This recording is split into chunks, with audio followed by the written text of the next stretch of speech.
Okay, welcome आप सभी का। और हमारा जो क्लासेस स्पेशली अब हम फंजाई को लेकर के डिस्कशन क्लासेस हमारी चल रही थी। तो लास्ट क्लासेस में भी हमने फंजाई के रिगार्डिंग जो जनरल पॉइंट्स थे उनको डिस्कस किया था, और आज हम उसी सीरीज में आगे बढ़ रहे हैं। ठीक है, तो आई थिंक कल तक की क्लास में तो कोई दिक्कत नहीं होनी चाहिए आपको, ठीक है ना। और फिर भी मान लीजिए कि आपके पास कोई भी इश्यू हो ना, तो आप लोग व्हाट्सएप ग्रुप पे मुझे शेयर कर दिया करो, ताकि हम लोग उसका डिस्कशन टाइमली ही कर लेंगे ना। ठीक है, देखिए, कल लास्ट में हमने लाइफ साइकिल पैटर्न्स को लेकर के बातें की थी कि फंजाई के अंदर भी कुछ खास प्रकार की चीजें हैं, वो आप लाइफ साइकिल पैटर्न के अकॉर्डिंग ध्यान रख सकते हैं। चलो हम आज आगे की बातों को यहाँ से स्टार्ट कर लेते हैं। कुछ पॉइंट्स हैं जो आपको ध्यान रखने थे, कल भी हमारे साथ ये बात डिस्कशन में आ गई थी कि जो प्रिमिटिव फंजाई है, प्रिमिटिव फंजाई की बात करें तो इसमें आपके पास फाइकोमाइसीट के मेंबर हैं। ठीक है, आप इनको oomaइसीट्स के रूप में भी जानते हैं।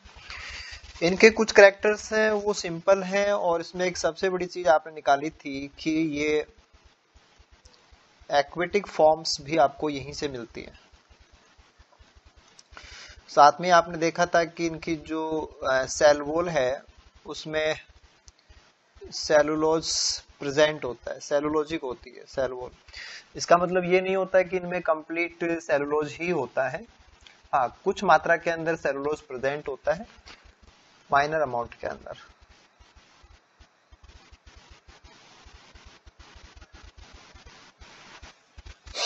राइट। इसी प्रकार से जो हायर फंजाई थे,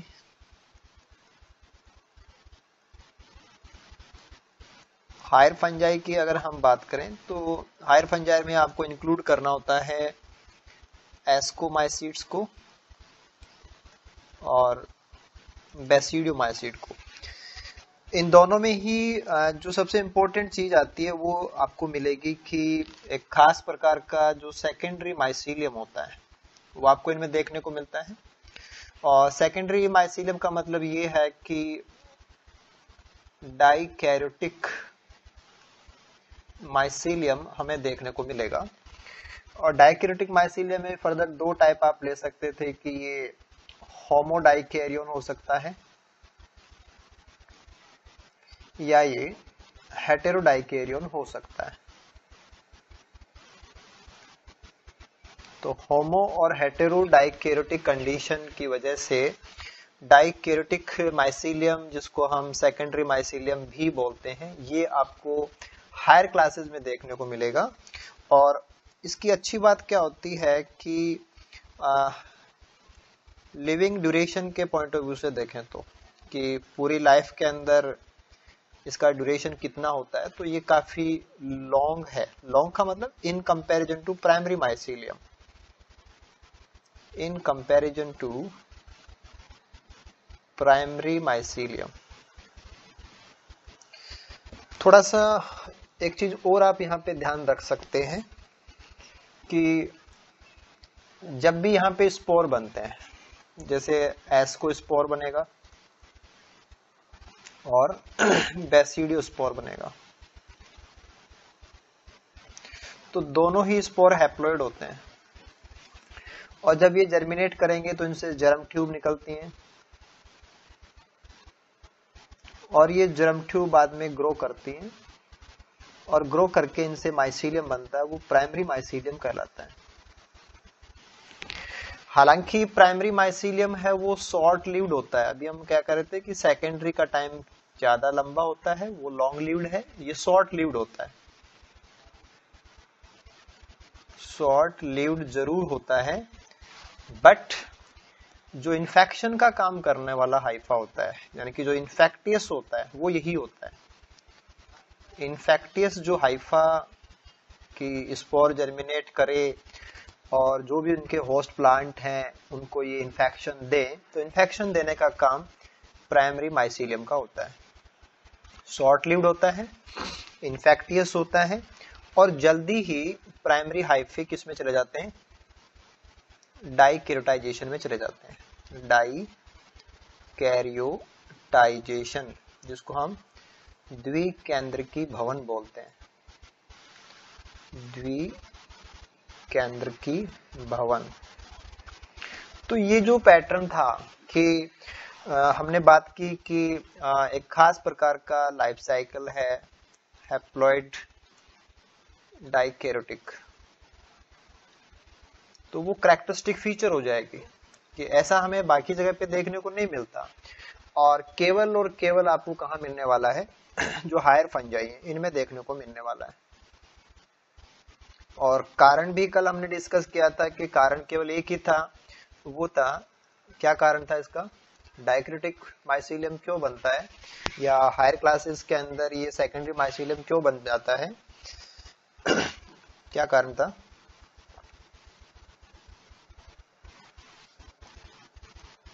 कारण था डिलेड कैरियोगेमी, कि प्लाज्मोगेमी के तुरंत बाद कैरियोगेमी नहीं होती है, उसकी वजह से यहाँ पे डाइक्रिटिक माइसीलियम का एग्जिस्टेंस होता है। और डाइक्रिटिक जो माइसीलियम है एक्चुअल में उसका जो कनेक्शन है, जो आपने सेकेंडरी माइसीलियम बोला जो कि डाइक्रिटिक माइसीलियम है, उसका मेन पर्पज होता है इन्वेड करना। इन्वेड करना आप इसको बोल सकते हैं कॉलोनाइजेशन भी बोल सकते हैं, कि जो भी सबस्ट्रेटम होता है चाहे वो लिविंग हो, वो लिविंग सबस्ट्रेट भी हो सकता है, अगर पैरासाइट है तो लिविंग हो जाएगा, और वो नॉन लिविंग भी हो सकता है, जैसे कि कोई लकड़ी का लट्ठा है या कोई और ऑर्गेनिक कंटेंट वाला कोई मटेरियल है तो उसके ऊपर भी ग्रो करते हैं, बेसिडियोमाइसिड के मेंबर एस्को के भी ग्रो करते हैं। तो जो भी सबस्ट्रेट होता है उस सबस्ट्रेट के अंदर कॉलोनाइजेशन करने का काम सेकेंडरी माइसीलियम का होता है। और जब एक सफिशिएंट कॉलोनाइजेशन हो जाता है, जब पर्याप्त मात्रा के अंदर सेकेंडरी माइसीलियम बन जाएगा, सफिशिएंट कॉलोनाइजेशन जब हो जाएगा, तो ये फंगस एंटर कर जाएगा रिप्रोडक्टिव फेज में। दोनों ही, चाहे आप किसी की भी बात कर रहे हो, एस्को की बात कर रहे हो या आप बेसिडियो की बात कर रहे हो, फिर इनमें कुछ खास प्रकार की स्ट्रक्चर बनती है जिनको हम बोलते हैं फ्रूटिंग बॉडी। फ्रूटिंग बॉडी के फिर उसी प्रकार से नाम आ जाएंगे कि आप इसको एस्कोकार्प भी बोल सकते हैं, एस्कोमाइसीड की है तो, राइट। ऐसे अगर ये बेसिडियोमाइसीड का मामला है तो ये बेसिडियोकार्प हो जाता है। तो एस्कोकार्प का बनना, बेसिडियोकार्प का बनना, ये सब फ्रूटिंग बॉडी को रिप्रेजेंट करते हैं, और फ्रूटिंग बॉडी अपने आप में एक टर्सरी माइसीलियम को रिप्रेजेंट करता है। तो हायर क्लासेस की बात ही कुछ अलग हो जाएगी, वहां आपको प्राइमरी माइसीलियम भी मिलता है, वहां आपको सेकेंडरी माइसीलियम भी मिलता है, वहां टर्सरी माइसीलियम या जो फ्रूटिंग स्ट्रक्चर्स हैं वो भी बनते हैं। सबके अपने अपने रोल हैं, सबके अपने अपने फीचर हैं, अपने अपने फंक्शन हैं। ये चीज थोड़ी सी हायर फंजाई की अलग हो जाती है। इनसे बिल्कुल नहीं मिलता जुलता एक ग्रुप आ जाएगा आपके पास, वो है ड्यूटेरो का। उसके अंदर सिर्फ एक ही बात थी कि आपका जो परफेक्ट स्टेज है, सेक्सुअल स्टेज बोल दें या हम उसको परफेक्ट स्टेज बोल दें, ये उनमें अब्सेंट है। तो उनके पास रिप्रोडक्शन के जो तरीके होते हैं उनमें वेजिटेटिव बच जाता है, और उनके पास असेक्सुअल बच जाता है। असेक्सुअल के अंदर उनमें खास प्रकार के कॉनिडिया बनते हैं। कुछ आपके ऐसे मेंबर भी हैं जो काफी सीरियस प्लांट डिजीज कॉज करते हैं, तो उनको कॉनिडिया के पॉइंट ऑफ व्यू से या डिजीज के पॉइंट ऑफ व्यू से आपको याद भी रखना होता है। और ऐसे ही आपके पास एक क्लास रह जाती है, दिस इज जाइगोमाइसीड्स। जाइगोमाइसीड के अंदर मोस्टली जो फंगस हैं they are the weak soil inhabiting, soil में रहने वाले, यानी कि डेड ऑर्गेनिक कंपाउंड्स के ऊपर सरवाइव करने वाले वीक फंजाई हैं, जो रेयरली ही डिजीज कॉज करते हैं,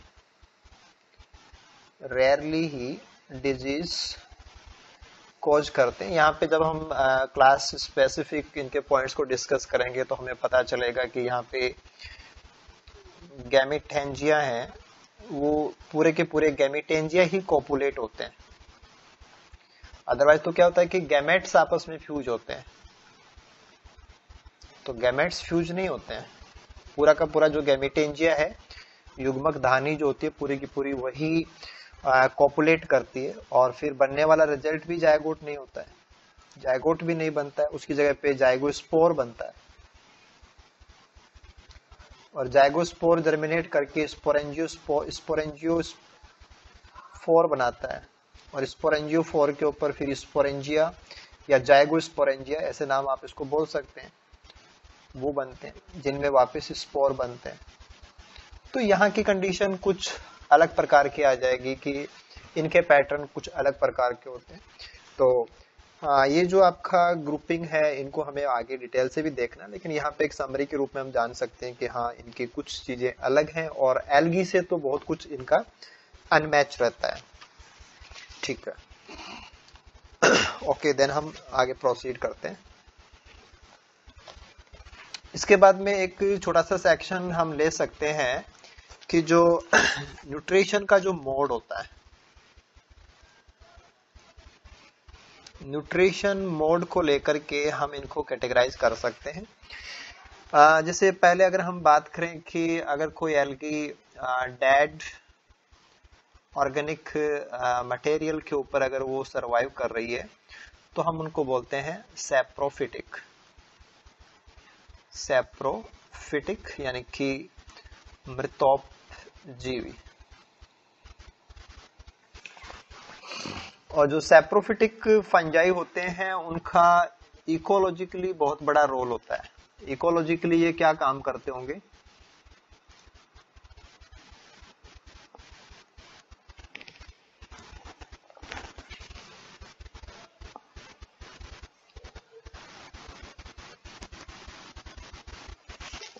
आप में से कोई बता पा रहा है? इकोलॉजिकली सैप्रोफिटिक जो फंजाई है वो कुछ वर्क कर सकते हैं क्या, कुछ बेनिफिट सिस्टम के लिए? डिकम्पोजिशन कि ये हैं डिकम्पोजिशन, और डिकम्पोजिशन का दूसरा नाम क्या होता है?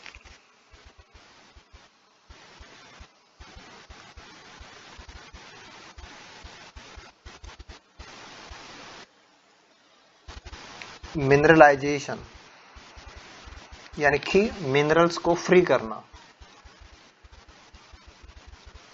मिनरल्स को फ्री करना यानी कि आपके पास कोई भी डेड मटेरियल है, मान लीजिए कि ये कोई ब्रांच है, और इसके ऊपर जब ये सैप्रोफिटिक फंजाई जब इस पे ग्रो करेंगे तो इसको डिकम्पोज कर देंगे। डिकम्पोज करने का मतलब ये था कि जो इसमें ऑर्गेनिक कंटेंट है, कि जो इसके ऑर्गेनिक कंटेंट है उनको तो ये कंज्यूम कर लेते हैं, और बचे हुए जो मिनरल्स हैं वो इसमें से फ्री हो जाएंगे। मिनरल्स फ्री अप हो जाएंगे, और जो मिनरल फ्री हुए वो चले जाएंगे सॉइल में। और ये जो कहानी होती है कि कोई जो भी मटेरियल हो, जिसको अपन डेब्रिस बोल सकते हैं, ठीक है, या इसको अपन लीटर भी बोल सकते हैं, कि अभी अभी गिरा हुआ जो कचरा होता है उसको अपन लीटर भी बोलते हैं। तो पहले लीटर होता है, बाद में 50% डिकम्पोज होता है तो डफ बोलते हैं, और 100% डिकम्पोज हो जाता है तो हम उसको ह्यूमस बोलते हैं। तो वहां डिकम्पोजर्स का बहुत बड़ा रोल है कि वो मिनरल्स को फ्री करते हैं ताकि मिनरल्स वो सॉइल में पहुंच जाएं, और फिर इनको प्लांट दोबारा से यूज कर लेते हैं। तो अगर डिकम्पोजर्स ना हो या ये सैप्रोफिटिक फंजाई ना हो तो जो हमारे ऑर्गेनिक कंटेंट्स के अंदर जितने भी मिनरल्स प्रेजेंट होते हैं वो रिसाइकलिंग में नहीं जा पाते। यानी कि जो हम कह रहे हैं कि जियो केमिकल साइक्लिंग जो होती है उसके लिए डिकम्पोजर्स बहुत इंपॉर्टेंट होते हैं। और इसी को आप जोड़ सकते हैं कि जो डिट्राइटस फूड चेन होती है, डिट्राइटस फूड चेन्स के रिगार्डिंग भी ये बहुत इंपॉर्टेंट हो जाते हैं। तो हालांकि ये कोई डिजीज कोज नहीं करते हैं, क्योंकि ये डेड के ऊपर सरवाइव कर रहे हैं, तो डिजीज कोजिंग नहीं है, नो डिजीज।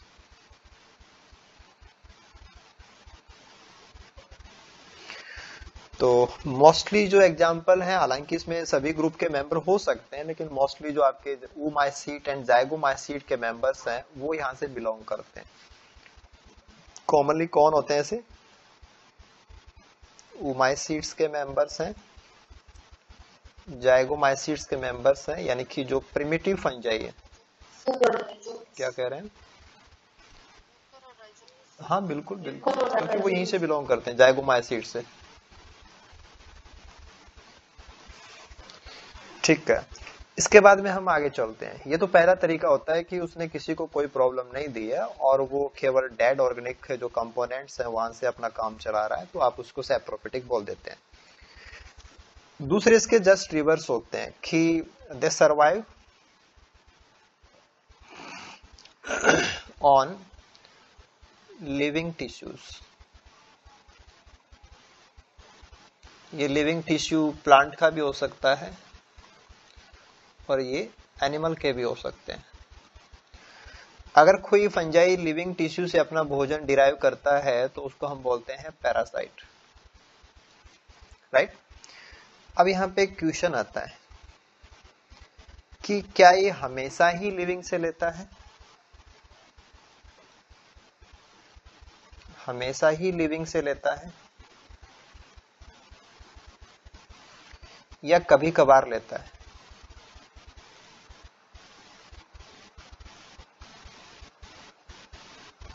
राइट। जब आप कहते हैं कि ये हमेशा ही लिविंग से लेता है तो इसको हम बोलते हैं ऑब्लिगेट पैरासाइट। ऑब्लिगेट की हिंदी होती है अविकल्पी। विकल्पी नहीं है, विकल्पी नहीं का मतलब जीरो ऑप्शन, ये और कोई ऑप्शन नहीं है इसके पास। इसके पास एक ही ऑप्शन है कि हमेशा ही लिविंग से लेना पड़ेगा। तो जब भी ये सरवाइव करते हैं लिविंग के ऊपर ही सरवाइव करते हैं, और अगर लिविंग नहीं होगा तो ये सरवाइव ही नहीं कर पाएंगे। अगर लिविंग नहीं होगा तो ये सरवाइव भी नहीं कर पाते, तो फिर तो ये मर जाएंगे क्या? अगर किसी के सामने ऐसी प्रॉब्लम आ जाए कि जब भी जिंदा रहेगा लिविंग पे ही जिंदा रहेगा, तो उसको तो लिविंग मिलना चाहिए, और लिविंग मिलेगा तो उसको ये डिजीज देता है तो लिविंग मर जाएगा ना, तो फिर इसका काम कैसे चलेगा?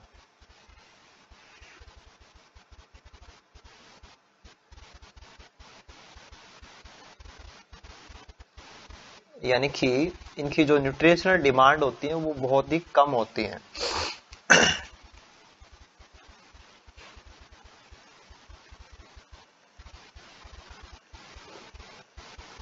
जब आपको पता चल जाए कि मेरा काम इसी से चलेगा, तो फिर क्या आप उस चीज को डिस्ट्रॉय कर दोगे? नहीं करोगे। तो सेम चीज यहां भी लागू होती है।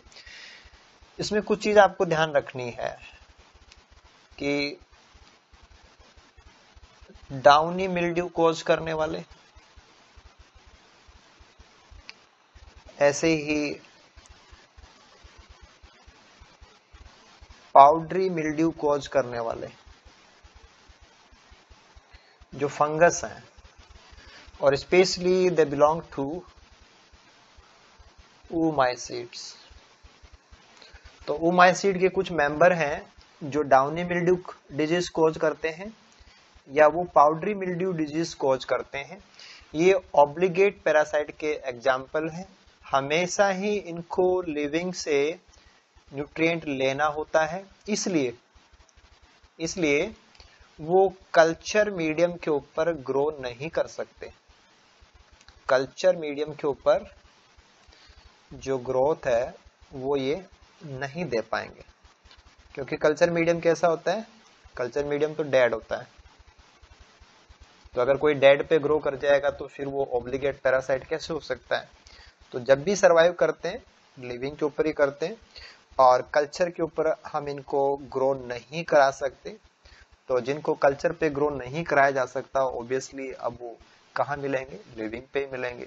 एग्जाम्पल्स कौन होने चाहिए, जो डाउनी मिल्ड्यू, पाउडरी मिल्ड्यू ऐसी डिजीज कॉज करते हैं। ठीक है, डाउनी मिल्ड्यू, पाउडरी मिल्ड्यू ये सब तो जान रहे हैं ना आप लोग, हैं?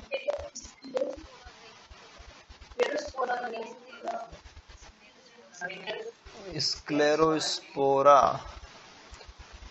ग्रेमिनिकोला, ठीक है, क्या करता है?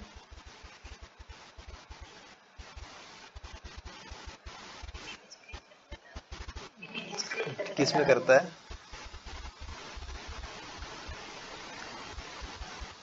इसका होस्ट कौन है? बाजरे के पौधे। और बाजरे के पौधे के अंदर डाउनी मिल्ड्यू, बाजरे के पौधे में डाउनी मिल्ड्यू भी यही करता है। और दूसरा होता है बाजरे के पौधे की ही दूसरी बीमारी, ग्रीन ईयर डिजीज, हरित बाली रोग।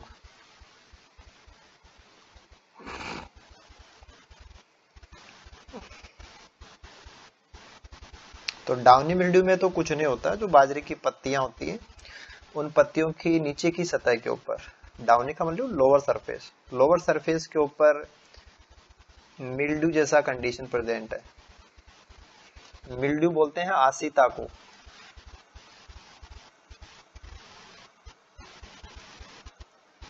यानी कि जो स्पोरेंजियोफोर होते हैं, जो बाजरे की पत्ती में यहाँ पे जो स्टोमेटा होते हैं ना, उन स्टोमेटा से स्पोरेंजियोफोर निकले रहते हैं। और ये ब्रांच स्पोरेंजियोफोर, इनके ऊपर यहाँ स्पोरेंजिया प्रेजेंट होते हैं।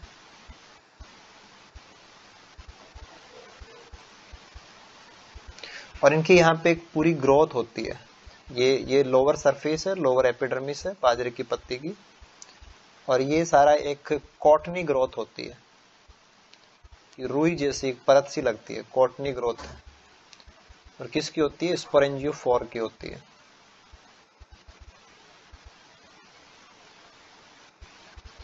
स्पोरेंजियोफोर। तो इसकी वजह से कि पत्ती की निचली सतह पे जैसे आग की पत्तियों में नीचे पाउडर सा होता है ना, व्हाइट व्हाइट सा, वैसे यहाँ पे रेसे से रेसे लगे रहते हैं। उनकी वजह से होता है डाउनी नीचे की सतह के ऊपर, और आसिता उन जो कॉटनी ग्रोथ होती है उसके लिए ये मिल्ड्यू वर्ड यूज होता है। तो ये फंगस भी वही है, स्क्लेरोस्पोरा ग्रेमिनिकोला, ऊमाइसीट का ही मेंबर है, पैरानोस्पेरलिस इसके ऑर्डर का नाम है। तो ऑर्डर वगैरह से तो हमें कोई मतलब नहीं है, क्लास जरूर आपको पता होना चाहिए कि ये ऊमाइसीट का ही है, राइट। बाजरे के पौधे के अंदर डिजीज कोज करता है। जब पत्तियों को देखते हैं तो आपको डाउनी मिल्ड्यू देखता है। जब आप उसके ईयर की बात करते हैं, जो बाजरे का सिट्टा होता है, अगर आप उसकी बात करते हैं तो वहां आपको क्या लगता है कि कुछ लीफी स्ट्रक्चर्स बन जाती है, ये कुछ लीफी स्ट्रक्चर्स है वो बन जाती है, जिसको बोलते हैं green ear disease. This is green ear disease. तो वहां पे जितने भी फ्लोरल पार्ट्स होते हैं वो लीफी पार्ट्स में कन्वर्ट हो जाते हैं, लीफी पार्ट्स में। तो जब यहाँ की बात करते हो तो ये असेक्सुअल स्ट्रक्चर है, क्योंकि स्पोरेंजियोस्पोर्स ये सब क्या है, असेक्सुअल रिप्रोडक्शन को रिप्रेजेंट करते हैं। जब ग्रीन ईयर डिजीज की बात करते हैं तो अगर आप यहाँ से देखेंगे तो यहाँ आपको इसके ऊस्पोर मिलते हैं, जो उसके सेक्सुअल स्टेज को रिप्रेजेंट करते हैं। तो एक ही फंगस होता है, लेकिन पौधे के दो अलग अलग भागों में उसके दोनों फेज पाए जाते हैं। पत्तियों के अंदर असेक्सुअल प्रावस्था है, और जो ग्रीन ईयर बन गई है उसके अंदर उसकी सेक्सुअल स्टेज प्रेजेंट होती है। ऐसे अगर वहां पे कोनिडिया बनते हो तो वो पाउडर जैसा मांस आ जाएगा। तो पाउडरी मास हो या डाउनी मिल्ड्यू जैसी कंडीशन हो, यानी कि आपको ध्यान रखना है कि जो ऊमाइसीड्स के मेंबर हैं वो ऐसी डिजीज कोज करते हैं और उनको कल्चर पे ग्रो नहीं कर सकते। कल्चर पे ग्रो नहीं कर सकते तो केवल वो लिविंग मटेरियल पे सरवाइव करते हैं, तो आपकी कैटेगरी क्या रह जाएगी? Obligate parasite. ठीक है,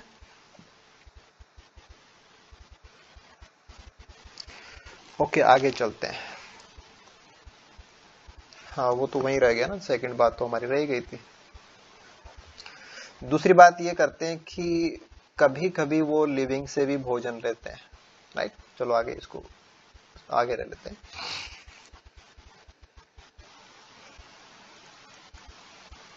अगर कोई ऐसा फंगस है जो कभी कभी लिविंग से भोजन लेता है, तो फिर आप सोचेंगे कि बाकी टाइम कहां से लेता है वो? तो कभी कभी लिविंग से लेता है और बाकी टाइम नॉन लिविंग से लेता है, राइट।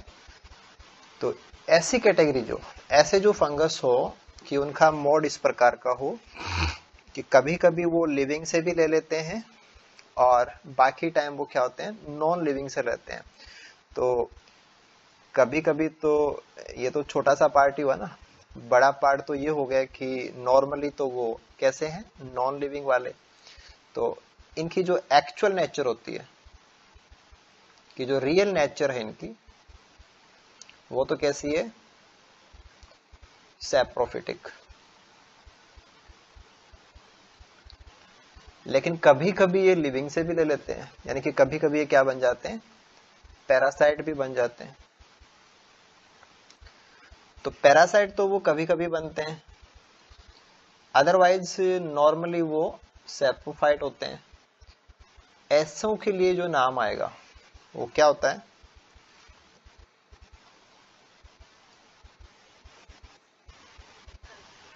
हैं?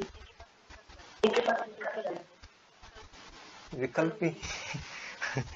ठीक है, और किसके पास कैसा विकल्प बताओ जरा?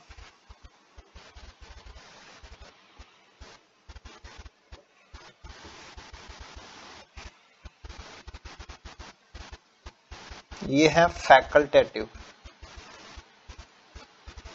कैसे हैं?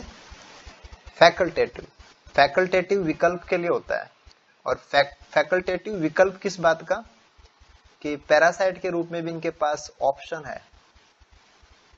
दिस इज ऑप्शन, इसको बोल रहे हो विकल्प। ठीक है, तो फैकल्टेटिव पैरासाइट है वो।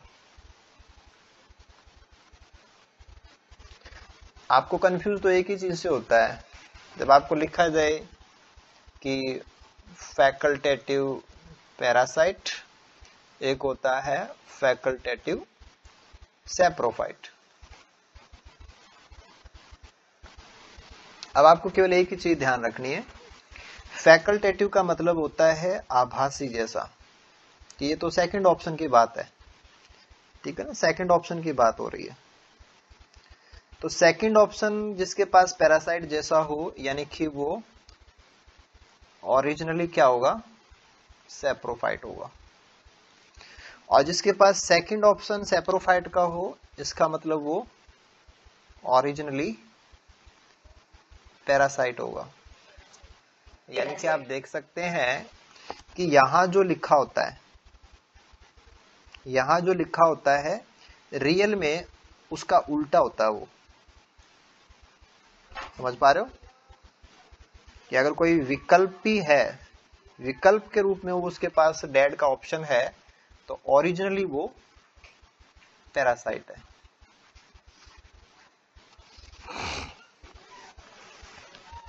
तो आप समझ जाएंगे कि जो फैकल्टेटिव सैप्रो लिखा, तो ओरिजिनली क्या वो पैरासाइट है।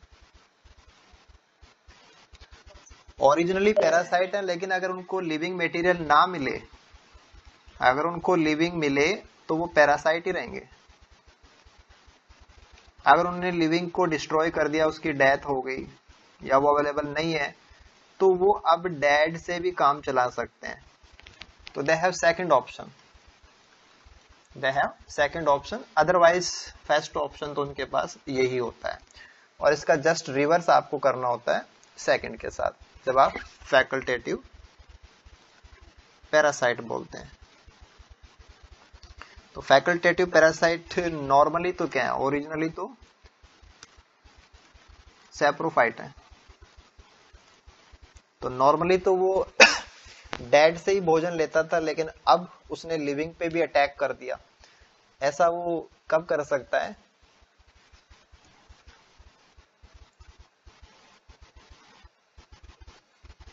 ऐसा कब कर सकता है कि कोई एक्स है वो नॉर्मली कमजोर पे ही अटैक करता है, लेकिन वही एक्स कभी कभी कोई स्ट्रांग है लिविंग उस पे भी अटैक कर रहा है? ऐसा कब कर सकता है? जब जो स्ट्रांग है वो वीक हो गया हो, कि पौधे को पहले से कोई दूसरी बीमारी हो रखी है या न्यूट्रिशनल डेफिशिएंसी है या और कोई प्रॉब्लम है, अगर वो वीक है तो उसको हम बोलते हैं ससेप्टिबल। ससेप्टिबल कि उसकी सुग्राहिता रोगों को लेने के लिए जो उसकी टेंडेंसी है वो बढ़ गई है। तो ऐसी हालत में जो कमजोर हैं वो भी इसके ऊपर भारी पड़ने लग जाते हैं, या फिर इनका नंबर बढ़ जाए, या फिर इनका नंबर बढ़ जाए तो भी ये कर सकते हैं। या फिर क्या होता है कि आपके पास एक डिजीज आती है डैम्पिंग ऑफ।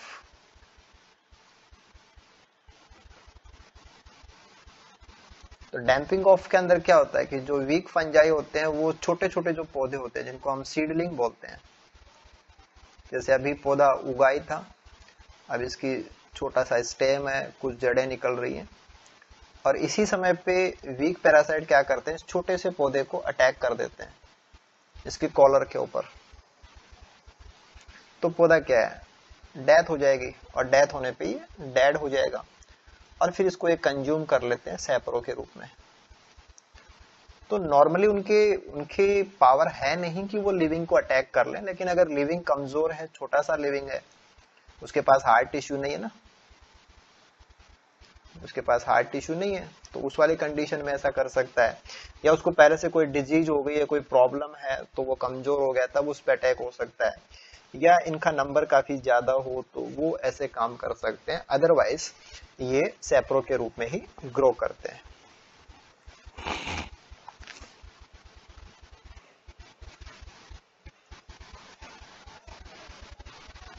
अगर आप बात करें तो जैसे आपके पास फैकल्टेटिव सैप्रो की बात हो, तो फैकल्टेटिव सैप्रो के अंदर आपको ध्यान रखना है कि कुछ एग्जाम्पल हैं, जैसे कि टैफ्रीना है, ये लीफ कर्ल फंजाई के रूप में जाना जाता है। लीफ कर्ल, नॉर्मली तो जो लीफ कर्ल डिजीज होती है वो वायरल होती है।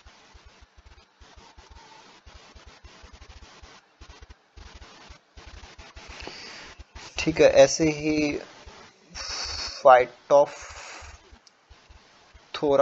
जो कि ब्लाइट डिजीज कोज करता है पोटैटो में,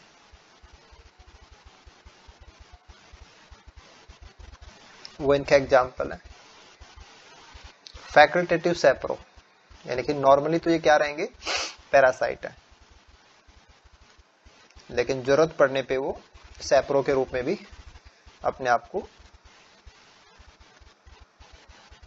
यूज कर लेंगे। सेकंड वन देखिए, वहां आपके पास रह जाएंगे फैकल्टेटिव पैरासाइट। ये वीक फंजाई होते हैं कि नॉर्मली उनके बस की बात नहीं है, नॉर्मली तो वो सैप्रो होते हैं, लेकिन अगर सिचुएशन ठीक रही तो वो पैरासाइट बनने से भी नहीं चूकते। ठीक है, नॉर्मली वो वीक फंजाई है। जैसे कि आपके पास फ्यूजेरियम है, इसी प्रकार से बॉट्रिटस है,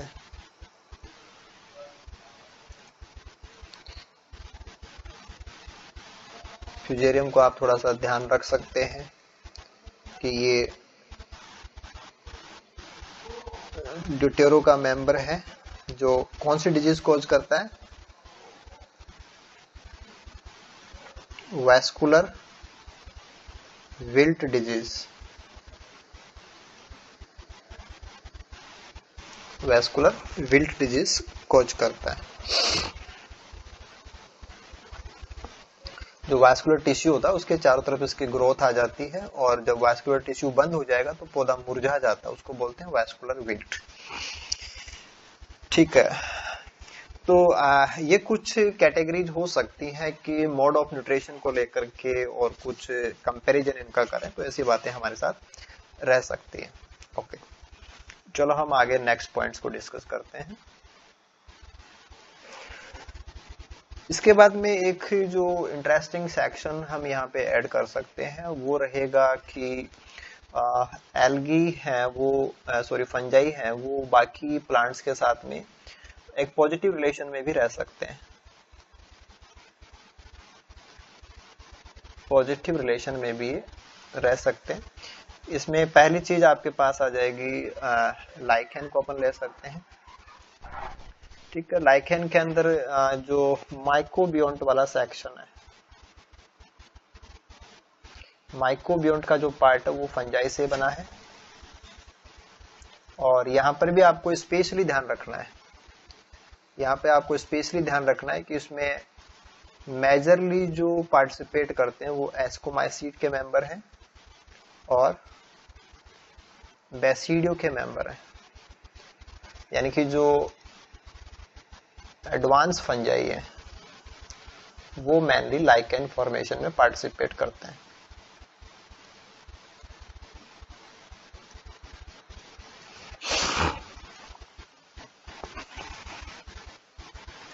इसी प्रकार से अगर हम बात करें तो एक आ जाएगा आपके पास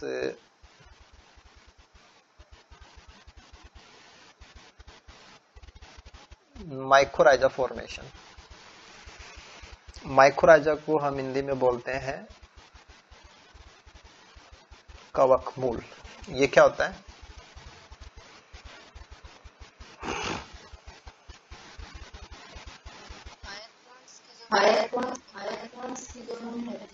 और ये कैसा रिलेशन होता है?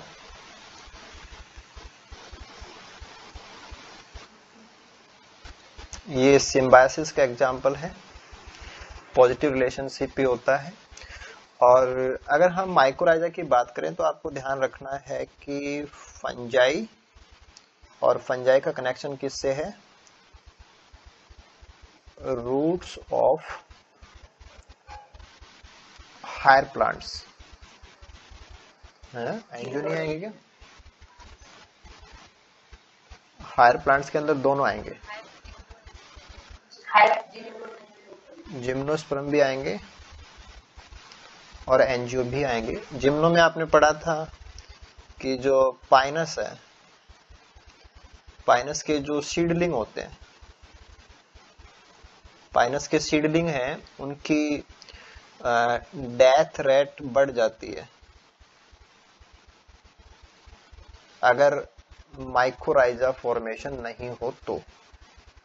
अगर माइकोराइजा एब्सेंट हो तो पाइनस के सीडलिंग ज्यादा मरते हैं। यानी कि अगर माइकोराइजा बने तो पाइनस के सीडलिंग कम मरते हैं। मीन्स पाइनस के बीज जब अंकुरित हो और उनसे पौधा तैयार हो तो जरूरी है कि उनमें माइकोराइजा फॉर्मेशन होना चाहिए। तो माइकोराइजा फॉर्मेशन आपको जिम्नो में भी देखने को मिलता है, एंजियो में भी देखने को मिलता है।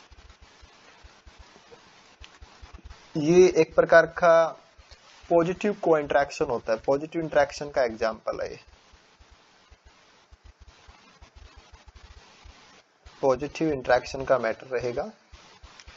और स्पेशली यहाँ पे जो मतलब रहता है कि चाहे अभी आपने पाइनस की बात की या आप किसी और प्लांट की बात करें, तो जब भी माइकोराइजा फॉर्मेशन होती है तो जो रूट सेल्स हैं, उन रूट सेल्स को फंगस क्या प्रोवाइड कराता है?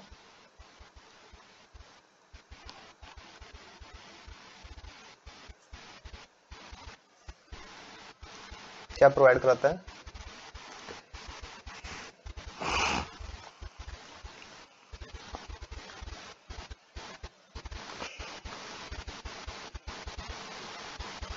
फॉस्फोरस। यानी कि मुख्य रूप से ऐसा नहीं कि वो इनको मिनरल देती है, वो इनको खाना देते हैं ना, वैसी बातें नहीं करनी अपन को। रियल बात क्या है कि फंगस फॉस्फेट को सोल्यूबलाइज कर सकता है, क्योंकि ये क्या करता है? एक्स्ट्रा सेलुलर एंजाइम सीक्रेट कर सकता है।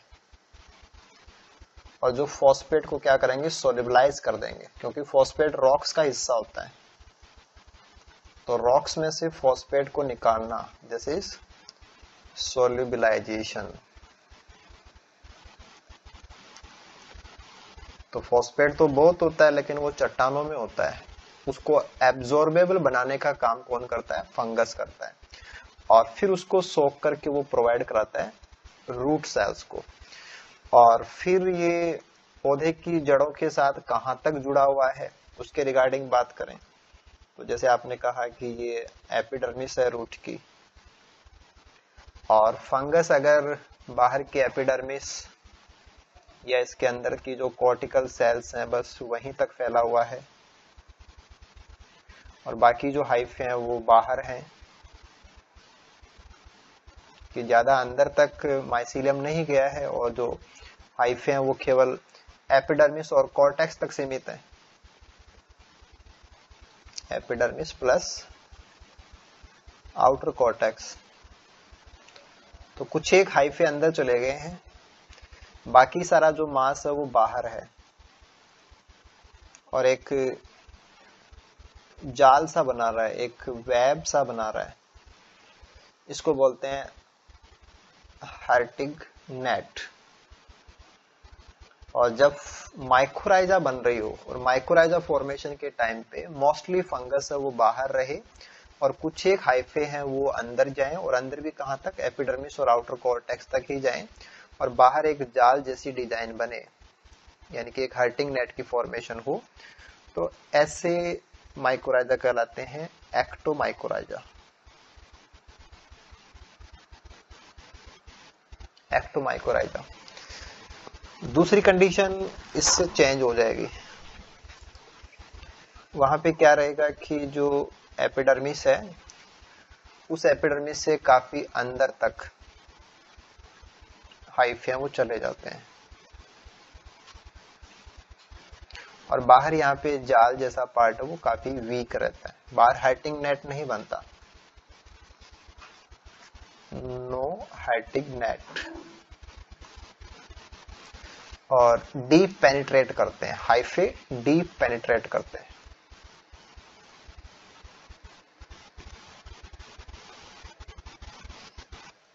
ये केस कहलाता है एंडोमाइकोराइजा।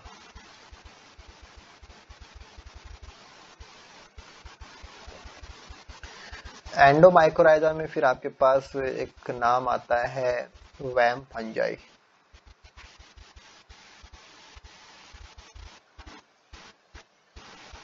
ये क्या होते हैं,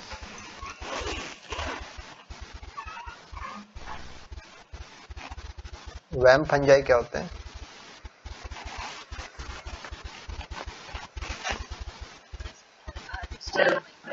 वेस्कुलर है, दिव्या, विसे वेस्कुलर है, ऐसे थोड़ी करेंगे।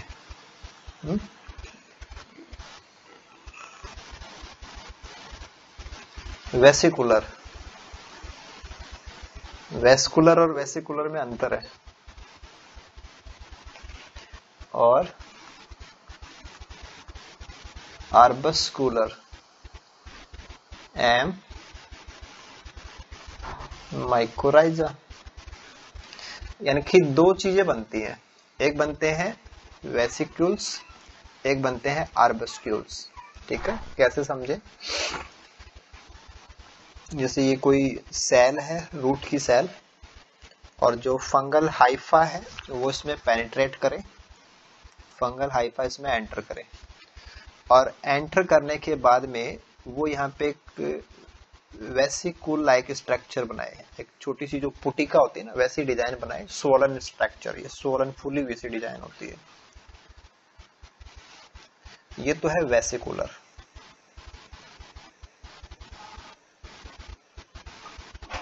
और जब वेसिक्यूल बनती हैं तो जो होस्ट की मेम्ब्रेन है वो इसके चारों तरफ प्रेजेंट होती है, होस्ट की मेम्ब्रेन नहीं टूटती, अगर होस्ट की मेम्ब्रेन टूट जाएगी तो होस्ट की सेल मर जाएगी ना, तो होस्ट की मेम्ब्रेन इंटैक्ट रहती है, एक तो ये डिजाइन हो सकती है। दूसरा आर्बस्क्यूल जब बनता है तो वहां पैटर्न थोड़ा सा अलग हो जाता है, वहां पे भी हाइफा एंटर करेगा। एंटर करने के बाद में इसमें से कुछ फाइन स्ट्रक्चर्स निकलती हैं, जैसे कि फिंगर लाइक प्रोजेक्शंस निकलते हैं, और यहाँ पर भी जो होस्ट की मेम्ब्रेन है वो इनके चारों तरफ प्रेजेंट होती है।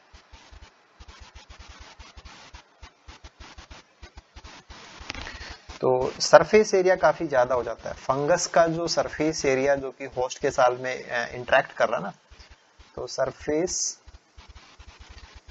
एरिया ऑफ इंटरेक्शन ये बढ़ जाता है, क्योंकि ये highly branched finger like projections बनते हैं ना,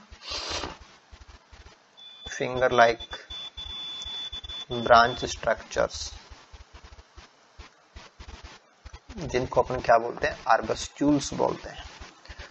तो कुछ फंजाई केवल वेसिक्यूल्स बनाती हैं, कुछ आर्बस्क्यूल्स बनाती हैं, और इनको मिलकर के हम क्या बोलते हैं, वेसिकुलर आर्बस्क्यूलर माइकोराइजा फंगस। ये कब बनते हैं, जब मैटर हो एंडोमाइकोराइजा का।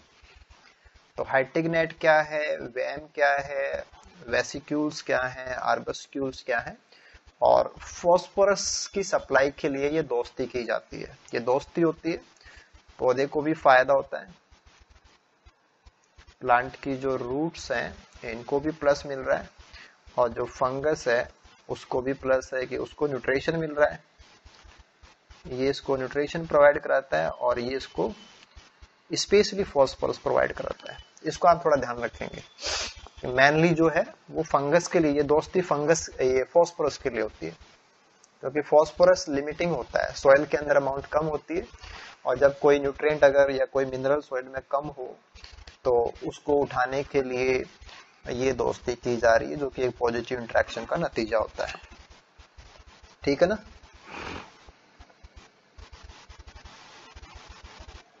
ओके,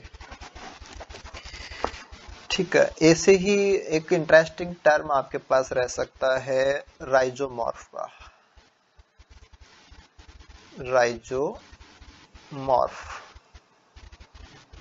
इसको हिंदी में बोलते हैं तंतु जटा। ये क्या होता है,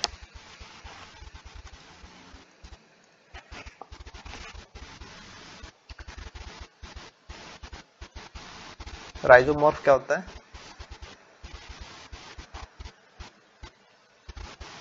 घनश्याम?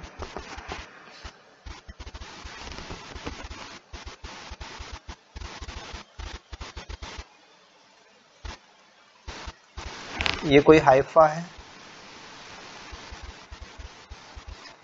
और ये कोई वीक फंगस है, राइट। वीक फंगस बोलने का मतलब ये था कि इनको एंजाइम सीक्रेट करने होते हैं, और ये एंजाइम कम बना पा रहा है, इसलिए वीक है। जब इसको पेनिट्रेट करना हो तो ज्यादा एंजाइम की जरूरत पड़ेगी। अगर सामने कोई टारगेट हो और इसको अगर पेनिट्रेट करना हो, इसको अगर पेनिट्रेट करना हो तो ये एंजाइम तो कम पड़ रहे हैं, ये तो लो अमाउंट है एंजाइम की। तो अकेले हाइफे के बस की बात नहीं होती कि वो इसको पेनिट्रेट कर दे। तो वीक फंजाई इसलिए वीक होते हैं कि उनमें एंजाइम कम बनते हैं, तो वो अकेले हाइफी ज्यादा स्ट्रॉन्ग पेनिट्रेशन नहीं दे सकते। तो ऐसी स्थिति में फंगस कुछ करता है, और फंगस क्या करता है कि ऐसे कई सारे हाइफे को वो एक साथ इकट्ठा कर देता है, और ये आपस में उलझ जाते हैं। खूब सारे हाइफे आपस में उलझ जाएंगे, और इनसे एक रस्सी जैसी संरचना बन जाती है। ये सारे वीक हाइफे थे, लेकिन वो एक जाल के रूप में आ गए, इंटरवूवन आपस में गुथ गए हैं, और एक रस्सी जैसी डिजाइन बन गई है, रोप लाइक, रूट लाइक। अब ये खूब सारे एंजाइम बना सकता है, अब एंजाइम ज्यादा बना देगा। तो अगर ऐसा हुआ तो ये फिर पेनिट्रेट भी कर देगा। तो ये चीज आपको देखने को मिलेगी वीक फंजाई में, कि जो वीक फंगस होते हैं वो पेनिट्रेशन करने के लिए या जो भी होस्ट सरफेस होती है, जो भी होस्ट की सरफेस होती है, उस सरफेस को भेदना नामुमकिन होता है क्योंकि उनके पास एंजाइम कम होते हैं। तो एक ही तरीका होता है कि कई सारे हाइफे एक साथ आ जाएं, तो उनका एग्रीगेशन हो जाएगा और फिर खूब सारे एंजाइम वो सीक्रेट करके पेनिट्रेशन कोज कर सकते हैं। तो पेनिट्रेशन कोज करने के लिए वीक फंजाई जो हाइफा का एग्रीगेशन बनाते हैं, ये हाइफे आपस में इंटरव्यूवन क्यों हो रहे हैं? क्योंकि ये गुच्छा बना रहे हैं, एग्रीगेशन इनका ये। उस एग्रीगेशन की डिजाइन जड़ में मिलती है, जड़ जैसा लगता है, रूट लाइक दिखते हैं कि जैसे कोई मोटी सी जड़ हो, रूट लाइक मॉर्फो उसकी दिखने में जड़ जैसा है, तो आप इसको क्या बोलेंगे? तंतु जटा। एग्जाम्पल के रूप में आप ध्यान रख सकते हैं, जैसे द आर्मिलेरिया,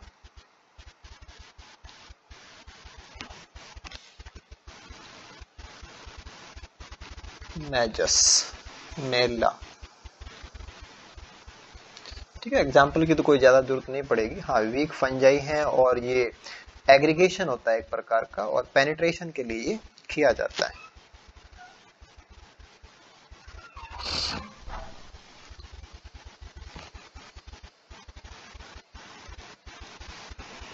ऐसे ही एक स्ट्रक्चर आती है एप्रीशोरियम। एप्रीशोरियम क्या होता है? इसको हम हिंदी में बोलते हैं स्थापनांग।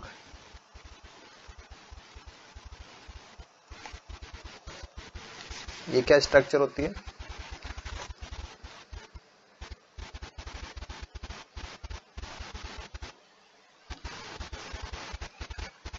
स्थापित करने के लिए चाहिएगा ना, ये कोई अंग होगा या कोई स्ट्रक्चर है, और जो कब चाहिए? एस्टेब्लिशमेंट के लिए चाहिए,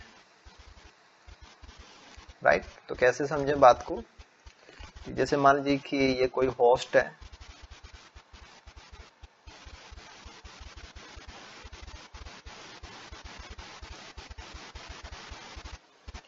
और ये आपने इसकी एपिडर्मिस दिखा दी, राइट? तो एपिडर्मिस के ऊपर मान लीजिए कि इसका स्पोर गिरा हुआ है, किसी फंगस का स्पोर यहाँ पे गिरा हुआ है, तो वो जर्मिनेट करेगा। जर्मिनेट करने के बाद में वो इस स्टोमेटल पोर से एंटर करना चाहता है, राइट? तो एंटर करने से ठीक पहले जो फंगल हाइफा होगा, वो फंगल हाइफा यहाँ पे एक फूली हुई संरचना बनाता है कि हाइफा यहाँ पे इकट्ठा हो जाएगा, और फिर इससे एक छोटी सी पैग लाइक स्ट्रक्चर निकलती है, खूंटे जैसी संरचना निकलती है, वो इसमें से एंटर करेगी, और अंदर एंटर करने के बाद में दोबारा इसके ऊपर एक कॉलर बन जाती है, और फिर ये नीचे के टिश्यूज के अंदर पेनिट्रेट कर जाएगा, ब्रांचिंग देगा, और ये इसमें फैल जाएगा, जो भी यहाँ पे टिश्यूज है उनमें फैल जाएगा। तो कहने का मतलब ये था कि जब उसको पेनिट्रेट करना होता है तो पेनिट्रेट करने से पहले वो फैलता है, और फिर इसमें से एक स्ट्रक्चर नीचे जाती है जो कि स्टोमेटा को पार करने के लिए चाहिए, और फिर दोबारा से फूल जाता है, और फिर अंदर जाकर के ये ब्रांचिंग देता है। तो ये जो स्ट्रक्चर थी जो कि एंट्री से पहले बनी और एंट्री के बाद में बनी, इसको मिलाकर के हम बोलते हैं एप्रीशोरियम। तो एक फ्लैट कॉलर लाइक स्ट्रक्चर होती है, flat collar like swollen structures होते हैं, फूली हुई स्ट्रक्चर्स होती हैं, जो पेनिट्रेशन के दौरान फंगस बना सकता है, ड्यूरिंग पेनिट्रेशन।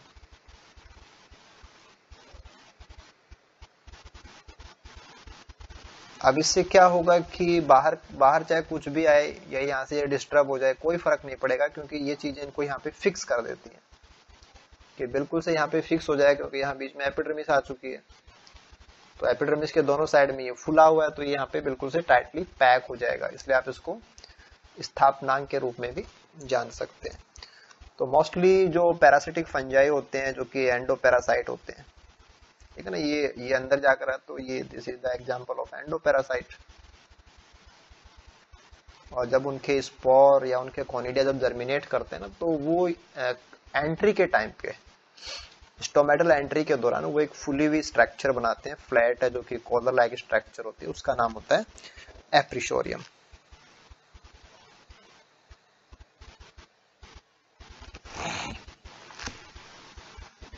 इसी प्रकार से हम यहाँ पे एक वर्ड ले सकते हैं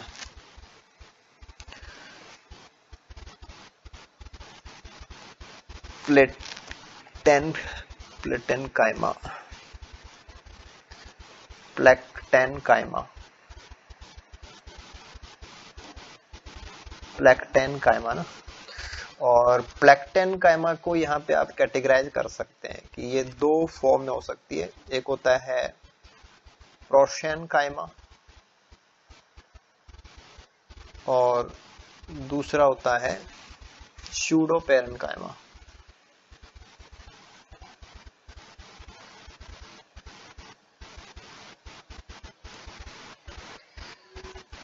ठीक है, देखिए यहाँ पे ऐसे समझिए कि जो फंजाई होंगे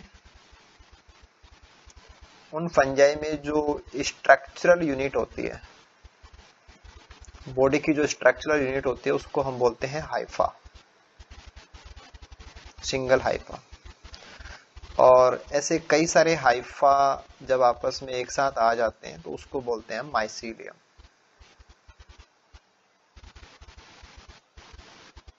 ठीक है, तो बेसिक जो डिजाइन होती है, बेसिक जो कंपोनेंट होता है वो तो होता है हाइफा। और माइसीलियम के अंदर कुछ एक हाइफा एक साथ होते हैं। प्रोशियन काइमा, प्रोशियन काइमा को हिंदी में जैसे दीर्घ तक बोल सकते हैं। तो जब बात आती है उत्तक की या टिश्यू की, तो टिश्यू के अंदर काफी सारी सेल्स आपस में अटैच रहती हैं। हालांकि टिश्यू की डेफिनेशन में और भी चीजें आती हैं कि उनका ओरिजिन भी सेम होना चाहिए, उनका फंक्शन भी सेम होना चाहिए, ठीक है ना। तो काफी सारी सेल्स हैं वो अटैच रहती हैं। यहाँ पे सेल तो नहीं है, सेल की जगह पे हाइफे होते हैं, ठीक है, क्योंकि हाइफे सेल से भी बने हो सकते हैं, सिनोसिटिक भी हो सकते हैं, वो बातें कल हमने देखी थी। तो प्रोशियन काइमा जब बनता है तो काफी सारे हाइफे अपनी लंबाई के अंदर साथ साथ आ जाते हैं, यानी कि अपनी जो लेंथ है उस लेंथ की वजह से पास पास आ जाएंगे। और उनके पास पास आने से ऐसा लगता है कि कोई टिश्यू जैसा डिजाइन बन गया, लाइक ए टिश्यू।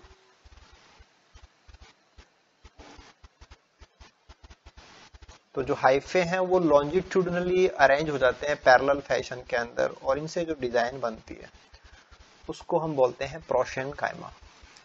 यहाँ पे केवल वो पास पास अरेंज होते हैं, पैरेलल अरेंज हो जाते हैं।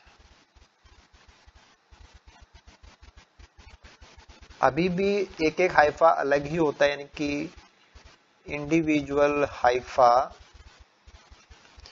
अपनी पहचान रखता है, यानी कि उसके पास अपनी आइडेंटिटी है। तो यहाँ पे आप एक एक हाइफे को अलग कर सकते हैं, लेकिन उनका गुच्छा कुछ ऐसा है कि लगता है कि वो एक टिश्यू के रूप में आ गए। और यहाँ पे जितने भी कंपोनेंट है वो सब लंबे लंबे हैं, तो आप इसको क्या बोल रहे हैं, दीर्घोत्तर। दूसरी साइड में सूडो पेरेन्काइमा की बात आती है। सूडो पेरेन्काइमा के अंदर जो अरेंजमेंट है वो थोड़ा सा कॉम्पैक्ट हो जाएगा। और कॉम्पैक्ट इस प्रकार से होता है कि जो टिश्यू है या इनका जो कॉम्पैक्ट जो पार्ट बनेगा वो पेरेन्काइमा जैसा अपीयर होने लग जाता है। तो एक प्लेट लाइक स्ट्रक्चर बन जाती है जिसको अपन सूडो पेरेन्काइमा बोल सकते हैं। तो प्रोशियन काइमा एक प्रकार का लूज ग्रुप है कि उसमें गुच्छा तो बन रहा है, लेकिन गुच्छा इतना कॉम्पैक्ट नहीं है कि अभी भी सबकी अपनी अपनी पहचान है कि गुच्छे में सारे कंपोनेंट अलग अलग दिखते हैं। लेकिन सूडो पेरेन्काइमा के अंदर ये चीजें एडवांस हो जाती हैं, ज्यादा कॉम्पैक्ट हो जाएगा। और जो इंडिविजुअल जो पहचान होती है वो यहाँ पे लॉस्ट हो जाती है। ओरिजिनली पेरेन्काइमा तो अलग चीज होती है, ये तो एक टिश्यू है। पेरेन्काइमा तो एक टिश्यू है। तो क्या फंजाई में टिश्यू नहीं बन सकता क्या?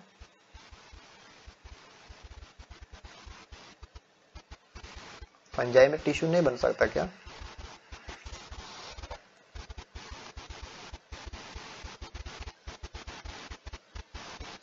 यास्मीन,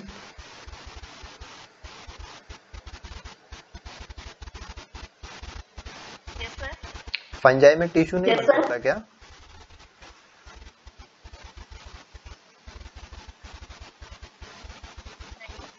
क्यों?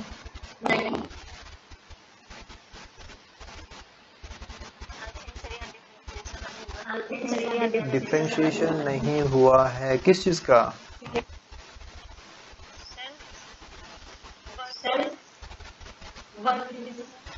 Good, very good answer. Correct answer भी यही होता है।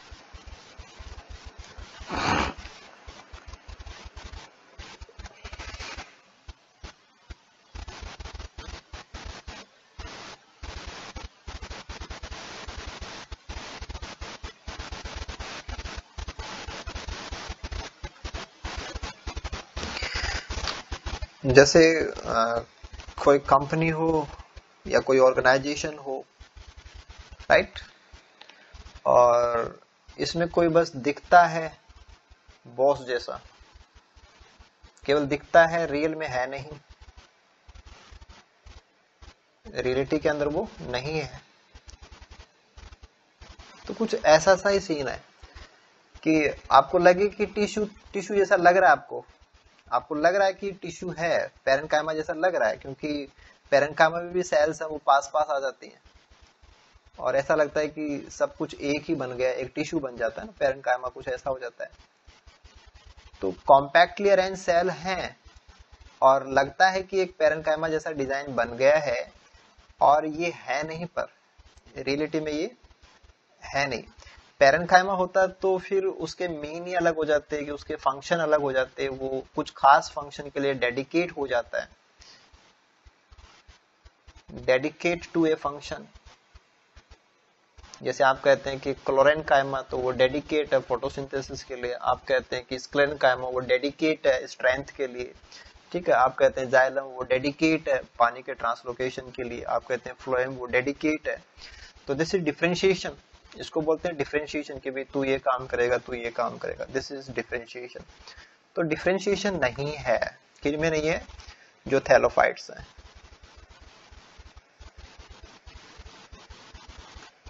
डिफरेंशिएशन नहीं है इसका मतलब ये है कि आप ये कहें कि जैसे ये तो राइजोइड है,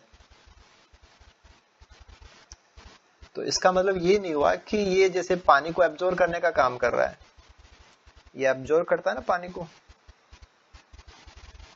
तो आपने कह दिया कि ये तो इसके लिए खास हो गया, ऐसा कुछ नहीं। यहाँ पे हर एक सेल हर एक काम करने के लिए कैपेबल होती है। तो वो इस समय पे राइजोइड जैसा काम कर रहा है, लेकिन वो बाकी दूसरे काम भी उतने ही आराम से वो कर सकता है अगर उसको ऑप्शन दिया जाए तो ये चीज थैलोफाइटा में आपको देखने को मिल जाती है। तो एल्गी में भी आपको ऐसे टिश्यू नहीं मिलेंगे। हाँ, आप जब थैलस ऑर्गेनाइजेशन पे जाते हैं तो आपको कुछ मेंबर ऐसे मिल जाते हैं, लेकिन वो केवल इसलिए कि उसमें एंटीक्लाइनल पेरिक्लाइनल दोनों प्रकार के प्लेन्स में कट ऑफ हो जाते हैं, सेल्स बनती रहती हैं, तो एक टिश्यू जैसा, एक प्लेट जैसा स्ट्रक्चर बन जाता है, लेकिन वो पैरेन्काइमा नहीं होता। तो जैसे एल्गी में नहीं होता, वैसे आप फंजाई के अंदर भी पैरेन्काइमा वर्ड को यूज नहीं कर सकते।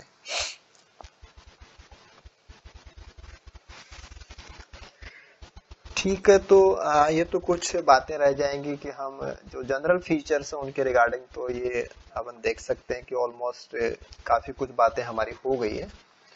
तो अब हमारा जो नेक्स्ट रहेगा उसमें हम फिर क्लास वाइज से इनको लेंगे, ताकि हमारा विशिष्ट, जैसे कि आपने कहा कि फाइकोमाइसीट को लें तो उसके और कुछ पॉइंट अगर रह गए हों तो वो भी इंक्लूड हो जाएंगे, और उसके और कोई खास बात है तो वो हमारी साथ में आ जाएगी।